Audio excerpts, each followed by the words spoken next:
मल्लिकार्जुन खड़गे जी, केसी वेणुगोपाल जी, अशोक गहलोत जी, भूपेश बघेल जी, पवन Kumar Bansal ji, Adhir Ranjan Chaudhary ji, Shakti Singh Gohil ji, Anil Chaudhary ji, CWC members, PCC president, CLP leaders, senior नेता और हमारी पार्टी के प्यारे कार्यकर्ता भाई और बहनों, आप सबका यहां बहुत बहुत स्वागत, नमस्कार।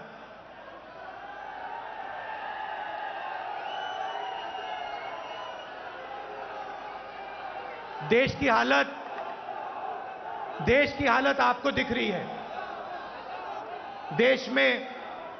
देश में क्या हो रहा है, क्या नहीं हो रहा है, आपसे नहीं छुपाया जा सकता है।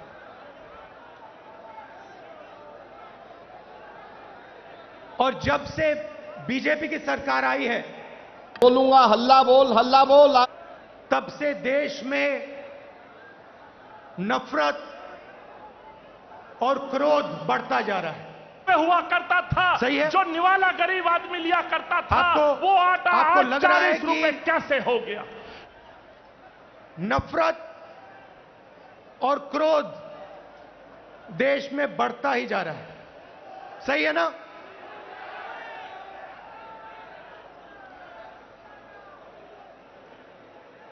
नफरत किसको होती है?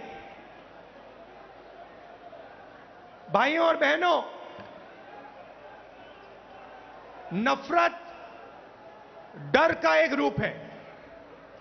जिसको डर होता है उसी के दिल में नफरत पैदा होती है। जो डरता नहीं है, जिसको डर नहीं होता है, उसके दिल में नफरत पैदा नहीं होती है। तो भाइयों और बहनों, जब हम कहते हैं हिंदुस्तान में नफरत बढ़ रही है, उसी बात को दूसरे तरीके से कहना कि हिंदुस्तान में डर बढ़ता जा रहा है। किस चीज का डर? भविष्य का डर, महंगाई का डर, बेरोजगारी का डर, यह बढ़ता जा रहा है। और इसके कारण हिंदुस्तान में नफरत बढ़ती जा रही है। और नफरत से क्या होता है? नफरत से लोग बढ़ते हैं, देश बढ़ता है और देश कमजोर होता है। बीजेपी और आरएसएस के नेता देश को बांटते हैं और जानबूझकर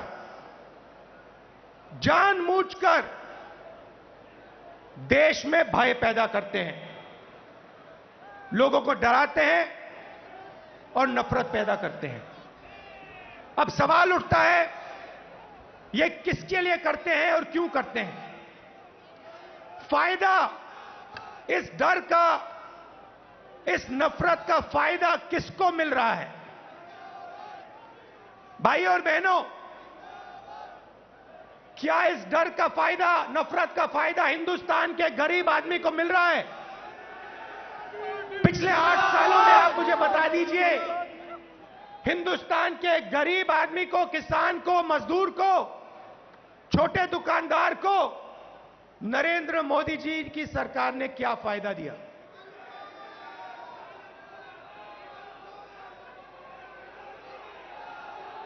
पूरा का पूरा फायदा, डर और नफरत का फायदा हिंदुस्तान के 2 उद्योगपति उठा रहे हैं।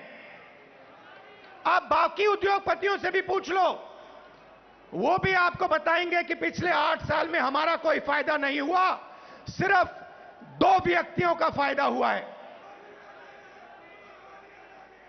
और देखने को मिल रहा है, चाहे एयरपोर्ट हो, चाहे पोर्ट हो, सड़कें हो, सब कुछ, सेलफोन, तेल, सब कुछ इन्हीं दो व्यक्तियों के हाथ में जा रहा है।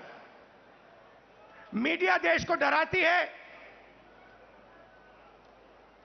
नफरत पैदा होता है, और फिर पूरा का पूरा फायदा बीजेपी दो लोगों को दे रही है।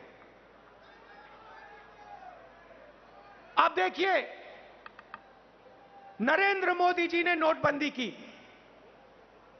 नोटबंदी से गरीबों का फायदा हुआ?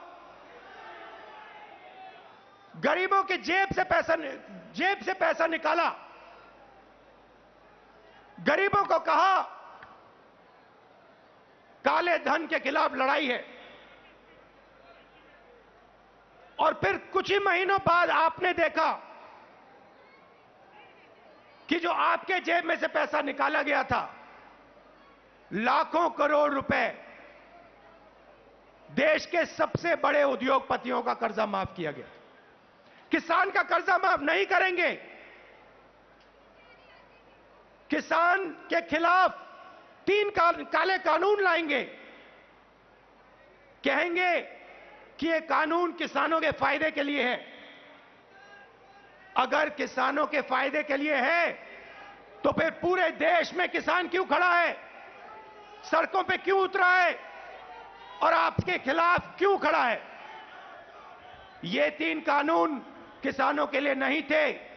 ये 3 कानून उन्हीं 2 उद्योगपतियों के लिए थे। और हिंदुस्तान के किसान को यह बात एकदम समझ आ गई, इसलिए हिंदुस्तान का किसान सड़क पे आके खड़ा हो गया, और उसने नरेंद्र मोदी जी को अपनी शक्ति दिखा दी। और जब नरेंद्र मोदी जी को पता लगा कि हिंदुस्तान के किसान की शक्ति मेरे खिलाफ खड़ी है, तो नरेंद्र मोदी जी ने वहीं कानून रद्द कर दिए। यही बात जीएसटी के साथ हुई। कांग्रेस पार्टी एक दूसरी जीएसटी लाना चाहती थी। बीजेपी ने जीएसटी को बदला, 5 अलग अलग टैक्स, और जबरदस्त चोट। जो छोटे दुकानदार हैं, स्मॉल और मीडियम साइज बिजनेस वाले हैं, मजदूर हैं, किसान हैं, उन पर चोट मारी। और आज हालत क्या है? और यहां स्टेज से बोलना मुझे अच्छा नहीं लग रहा है, मगर आज हिंदुस्तान की हालत यह है कि अगर देश चाहता भी है तो देश अपने युवाओं को रोजगार नहीं दे पाएगा। क्यों? भाइयों और बहनों, देश को रोजगार ये 2 उद्योगपति नहीं देते हैं। देश को रोजगार स्मॉल और मीडियम बिजनेस वाले देते हैं। देश को रोजगार किसान देते हैं। और इन लोगों की रीढ़ की हड्डी नरेंद्र मोदी जी ने तोड़ दी है। तो आज जो इस देश को रोजगार दे सकते थे, वो इस देश को रोजगार नहीं दे सकते हैं। और बेरोजगारी, जो आज आपको बेरोजगारी दिख रही है, वो आने वाले समय में और भी बढ़ेगी। एक तरफ आपको बेरोजगारी की चोट लग रही है, और दूसरी तरफ महंगाई। मेरे पास आंकड़े हैं। 2014 में एलपीजी का सिलेंडर 410 रुपए का था, आज 1050 रुपए का है। पेट्रोल 70 रुपए लीटर, आज तकरीबन 100 रुपए लीटर। डीजल 55 रुपए लीटर, आज 90 रुपए लीटर। सरसों का तेल 90 रुपए लीटर, आज 200 रुपए लीटर। दूध 35 रुपए लीटर, आज 60 रुपए लीटर। आटा 22 रुपए केजी। तो एक तरफ आपको बेरोजगारी से चोट लग रही है, और दूसरी तरफ जबरदस्त महंगाई। भाइयों और बहनों, हिंदुस्तान ने ऐसी महंगाई कभी नहीं देखी। नरेंद्र मोदी जी कहते थे 70 साल में क्या किया कांग्रेस पार्टी ने। 70 साल में कांग्रेस पार्टी ने इतनी महंगाई हिंदुस्तान को नहीं दिखाई।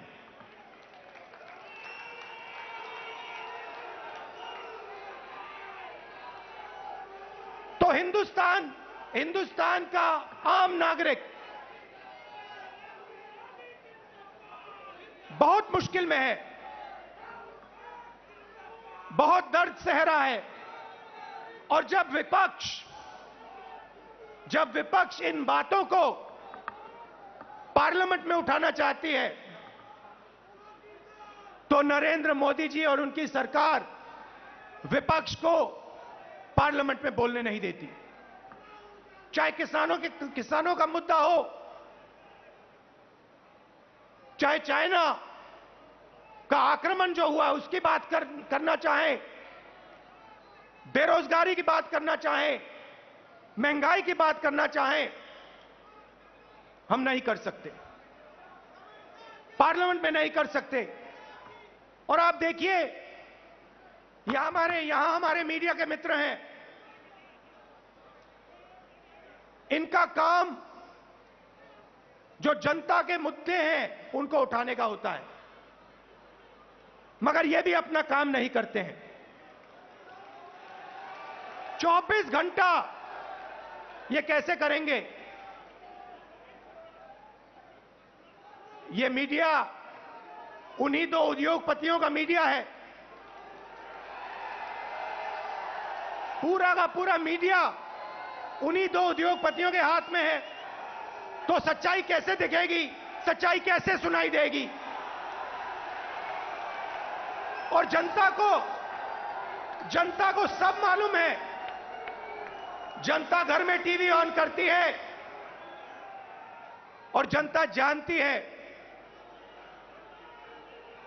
कि टीवी किसका है और टीवी किसके लिए काम कर रहा है। टीवी दो उद्योगपतियों का है, अखबार दो उद्योगपतियों के हैं, और ये दो उद्योगपति नरेंद्र मोदी जी के लिए 24 घंटा काम करते हैं और नरेंद्र मोदी जी इनके लिए 24 घंटा काम करते हैं। देश में बेरोजगारी, देश में महंगाई और देश का पूरा धन दो उद्योगपतियों के हाथ में। एक तरफ मीडिया का कंट्रोल, दूसरे तरफ प्रधानमंत्री पे कंट्रोल।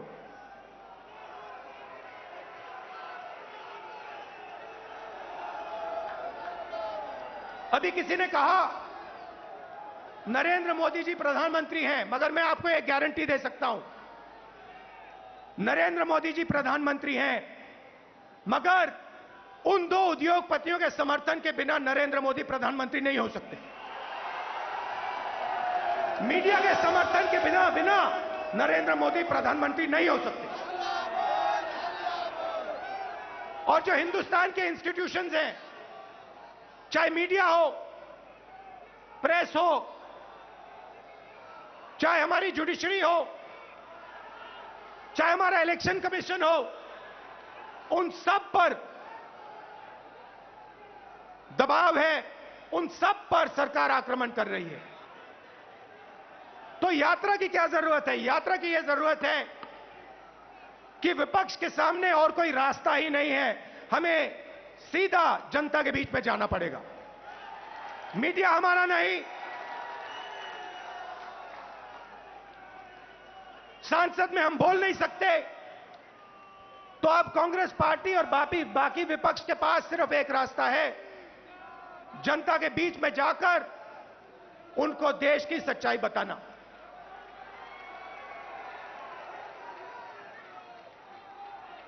जो भी नरेंद्र मोदी जी के खिलाफ काम करना चाहता है, चाहे कोई भी हो, विपक्ष की पार्टी हो, एक्टिविस्ट हो, एनजीओ का कोई व्यक्ति हो, उस पर पूरा का पूरा जबरदस्त आक्रमण होता है। ईडी, सीबीआई, इनकम टैक्स, ये सब के सब लगा दिए जाते हैं। 55 घंटे 55 घंटे मुझे ईडी में वहां पे बैठाया। मगर मैं एक बात समझाना चाहता हूं नरेंद्र मोदी जी को, मैं आपकी ईडी से नहीं डरता हूं, मुझे कोई फर्क नहीं पड़ता। आप 55 घंटे करो, 100 घंटे करो, 200 घंटे करो, 500 घंटे करो, 5 साल करो, कोई फर्क नहीं पड़ता मुझे। ये हमारा जो संविधान है, जो इस देश की आत्मा है, आज इसकी रक्षा करना, आज इसको बचाने का काम हर हिंदुस्तानी नागरिक को करना पड़ेगा। क्योंकि अगर हमने ये नहीं किया, अगर हम आज नहीं खड़े हुए, तो फिर ये देश नहीं बचेगा। क्योंकि ये देश संविधान है, ये देश इस देश की जनता की आवाज है, ये देश इस देश की जनता का भविष्य है। ये देश दो उद्योगपतियों का नहीं है, ये देश हिंदुस्तान के गरीब लोगों का है। और आज दो हिंदुस्तान बन गए हैं, एक मजदूरों का, गरीबों का, किसानों का, बेरोजगार युवाओं का। उस देश में कोई सपना नहीं देखा जा सकता। उस देश में अगर आप रोजगार चाहते हो नहीं मिल सकता, अगर आप अपने बच्चों को कॉलेज यूनिवर्सिटी में भेजना चाहते हो आप नहीं कर सकते हो। उस देश में आपको अपना खून पसीना देना पड़ेगा, और खून पसीना देने के बाद आपको कोई फायदा नहीं मिलेगा। और दूसरा देश, इसी हिंदुस्तान के अंदर 2, 3, 10, 15 उद्योगपतियों का, अरबपतियों का, उसमें आप जो भी सपना देखना चाहते हो देख सकते हो। जो भी आप चाहते हो आपको हिंदुस्तान में मिल जाएगा। भाइयों और बहनों, इन दो देशों के बीच में लड़ाई है। नरेंद्र मोदी जी की विचारधारा कहती है कि देश को बांटना है और पूरा का पूरा फायदा चुने हुए लोगों को देना है। हमारी विचारधारा कहती है कि देश सबका है और देश की जनता जो अपना खून और पसीना देती है, उसका फायदा 2-3 उद्योगपतियों को नहीं मिलना चाहिए। उसका फायदा हिंदुस्तान के किसान को, मजदूर को, गरीब को, बेरोजगार युवाओं को मिलना चाहिए। यह फर्क है। और आप चाहिए, आप आज चले जाइए और किसी भी छोटे दुकानदार से, किसी भी मजदूर से, किसी भी स्मॉल और मीडियम बिजनेस वाले से, किसी भी किसान से पूछ लीजिए, क्या यूपीए के समय और आज के समय में क्या फर्क है। यूपीए के समय में 70,000 करोड़ रुपए यूपीए की सरकार ने हिंदुस्तान के किसानों को दिया बिना पूछे। नरेंद्र मोदी जी ने 3 काले कानून दिए। मजदूरों के लिए यूपीए सरकार ने एक ऐतिहासिक कानून मनरेगा दिया। नरेंद्र मोदी जी ने पार्लियामेंट में कहा कि मनरेगा गरीबों पर अपमान है। और फिर आज उनको नरेगा देना पड़ रहा है, क्योंकि अगर आज यूपीए का नरेगा नहीं होता, हिंदुस्तान में आग लग जाती। जमीन अधिग्रहण बिल हम लाए, लाखों करोड़ रुपए हमने गरीब जनता को कॉम्पनसेशन में दिला। लाखों करोड़ रुपए, अरबपति बना दिए। पहले बिना पूछे किसान की जमीन छीन ली जाती थी। हजारों एकड़ बिना पूछे 1 मिनट में छीन लिया जाता था। हमने कहा यह गलत है, हम कानून लाए। नरेंद्र मोदी जी ने पहला काम उस कानून को रद्द करने की कोशिश की, उनका पहला काम था।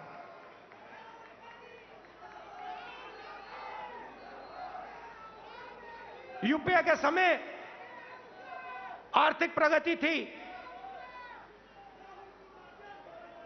हम करोड़ों लोगों को हमने गरीबी से निकाला। जितने लोगों को हमने 27 करोड़ लोगों को गरीबी से निकाला 10 साल में, 27 करोड़ लोग।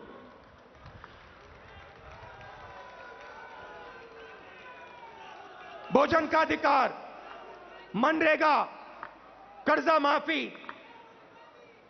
इन औजारों से हमने 27 करोड़ लोगों को 10 साल में गरीबी से निकाला। भाइयों और बहनों, पिछले 8 साल में नरेंद्र मोदी ने 23 करोड़ लोगों को वापस गरीबी में डाल दिया है। तो जो हमने काम किया 10 साल में, उन्होंने 8 साल में खत्म कर दिया।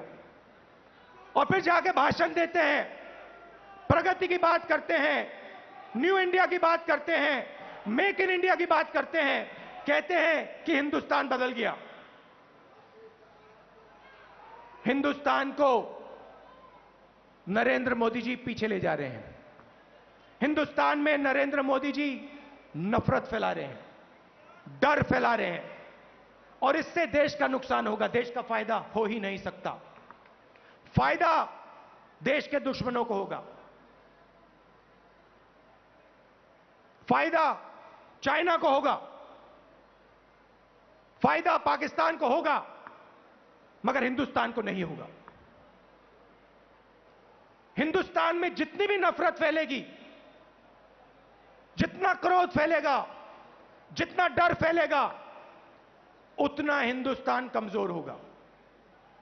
और पिछले 8 सालों में नरेंद्र मोदी जी ने हिंदुस्तान को कमजोर करने का काम किया है। जो हमारी आर्थिक शक्ति थी उसको खत्म किया। बेरोजगारी, 40 साल से सबसे ज्यादा बेरोजगारी आज हिंदुस्तान में, वो नरेंद्र मोदी जी की देन है। मैं आपसे पूछना चाहता हूं, क्या महंगाई से, बेरोजगारी से, नफरत से देश मजबूत होता है क्या?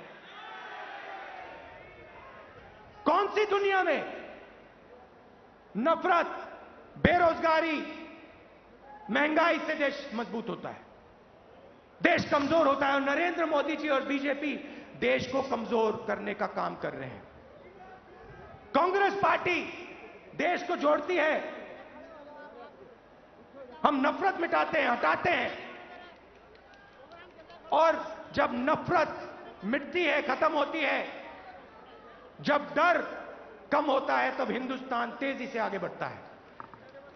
हमने ये करके दिखाया है, सालों करके दिखाया है। तो ये मैं आपको कहना चाहता था। कांग्रेस कार्यकर्ताओं को मैं धन्यवाद करना चाहता हूं। आप हमारी विचारधारा के लिए लड़ते हो, आप हिंदुस्तान के लिए लड़ते हो, आप संविधान के लिए लड़ते हो, आप अपना खून, अपना पसीना इस देश को देते हो। मैं आपको दिल से धन्यवाद करना चाहता हूं और आपको कहना चाहता हूं कि कांग्रेस पार्टी का कार्यकर्ता ही देश को बचा सकता है। कांग्रेस पार्टी की विचारधारा देश को प्रगति के पथ पे ला सकती है। हमारे लिए सरकार ने, जैसे मैंने कहा, रास्ते बंद कर दिए हैं। पार्लियामेंट का रास्ता बंद कर दिया। संसद में कांग्रेस पार्टी या विपक्ष के लोग भाषण कर ही नहीं सकते, हमारा माइक ऑफ हो जाता है। और किसी भी मुद्दे पे हम चाइना के आक्रमण पे बात करना चाहते हैं, नहीं कर सकते। बेरोजगारी के बात पे बात करना चाहते हैं, नहीं कर सकते। महंगाई पे बात करना चाहते हैं, नहीं कर सकते। वो रास्ता बंद है।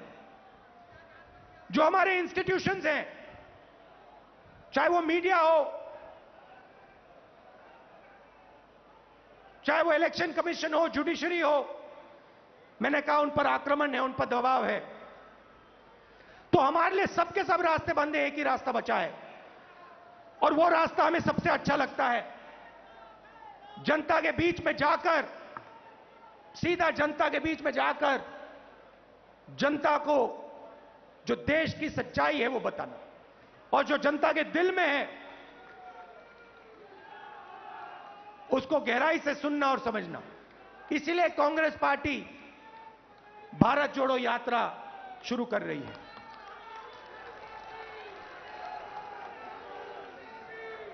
आप सब दूर दूर से आए, इसके लिए मैं आपको दिल से धन्यवाद करना चाहता हूं। विचारधारा की लड़ाई है, और कांग्रेस पार्टी की विचारधारा और जो हमारे सब विपक्ष की पार्टियां हैं मिलकर बीजेपी और आरएसएस की विचारधारा को हराएंगे। बहुत बहुत धन्यवाद। नमस्कार। जय हिंद। धन्यवाद। और अंत में राहुल जी के संदेश के साथ मैं आपसे आग्रह करूंगा, इस प्रण और संकल्प के साथ हम लोग जाएंगे। इस देश के अंदर नफरत के खिलाफ, महंगाई के खिलाफ राहुल जी का जो आह्वान है, इस मुल्क से उसको मिटाना है, और भारत जोड़ने के संकल्प के साथ कांग्रेस का नेतृत्व ये यात्रा निकालेगा। तो मंच पर आसीन तमाम शीर्ष नेताओं का, आदरणीय राहुल जी का मैं तहे दिल से दिल्ली कांग्रेस के तौर पर और कांग्रेस परिवार के आधार पर मैं तमाम कांग्रेस जन का और देश देश के कोने कोने से आए कांग्रेस परिवार के साथियों का पुनः अभिनंदन करता हूं, और आप सभी का धन्यवाद करता हूं इस संकल्प के साथ कि राहुल जी का दिशा निर्देश हमें एक नई ऊर्जा देगा और इस सरकार को हम एक बार फिर झुकाने का काम करेंगे। बहुत बहुत धन्यवाद। जय हिंद, जय कांग्रेस। कांग्रेस पार्टी जिंदाबाद।